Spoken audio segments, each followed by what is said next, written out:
বাণিজ্য মেলার প্রতিটি দিনেই নতুন গল্পের শুরু নিয়ে আসে।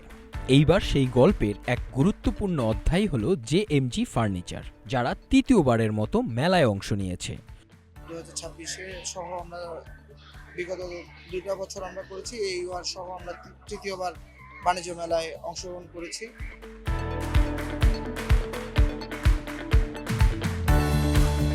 ক্রেতারা আসছে, যাচাই করছে, পছন্দ করছে, ধীরে ধীরে আগ্রহ বাড়ছে, আর সেই আগ্রহেই শেষ মুহূর্তে বিক্রির গল্প লিখবে এই বিশ্বাসে অপেক্ষা করছে প্রতিষ্ঠানটি। আমাদের যারা অডিয়েন্স বা আমাদের যারা গ্রাহক, তারাও যেন আমাদের প্যাভিলিয়নটাকে ভিজিট করে যেন তাদের কমেন্টস, তাদের যে মতামত বা আমাদের যে ফার্নিচার সম্পর্কে তাদের চিন্তা ভাবনা, এটা যেন আমরা নিতে পারি এবং এটাকে ধারণ করে আমরা যেন ভবিষ্যতে এটাকে কাজে লাগিয়ে আমরা যেন আরো উন্নতি করতে পারি, সেটার এক্সপেকটেশন অবশ্যই থাকবে।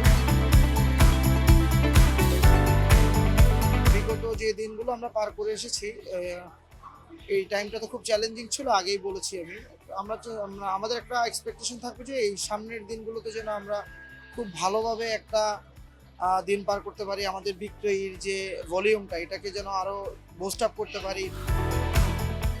সব মিলিয়ে এই বাণিজ্য মেলা শুধু শোরুম প্রদর্শন নয়, এটি আশা, মান এবং সুযোগের গল্প। যে কেউ নিজের ঘরের জন্য সেরা ফার্নিচার খুঁজছেন, তাদের জন্য জেএমজি ফার্নিচারের শোরুম হয়ে উঠেছে ঠিকানা।